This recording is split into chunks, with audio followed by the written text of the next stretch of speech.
फक्त एका मुलाच्या नावावर प्रॉपर्टी केली म्हणजे बाकीच्यांचा हक्क संपतो असे अजिबात नाही। अनेक वेळा आई वडील हे एका मुलावर विश्वास ठेवून त्यांची पूर्ण मालमत्ता ही त्याच्या एकट्याच्या नावावर करतात आणि बाकी मुलं हे पूर्णपणे बाहेर पडतात।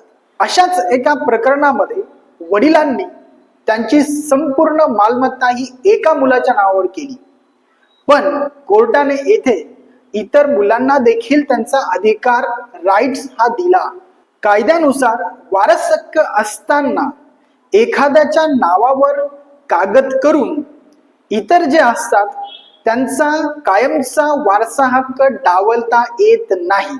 विशेष करून ती मालमत्ता जर पिढी जात असेल तर आणि चुकीचा कागद केला असेल तर भविष्यामध्ये त्या प्रॉपर्टी संदर्भात कोर्ट केस, तसेच कोर्टाचा स्टे आदेश आणि ती प्रॉपर्टी लिटिगेशनची प्रॉपर्टी म्हणून कितीतरी वर्ष संबोधली जाणार। त्यामुळेच अशा प्रकरणात अडकू नये म्हणून कागद करण्याच्या आधीच योग्य तो कायदेशीर सल्ला घेणं अत्यंत गरजेचं आहे।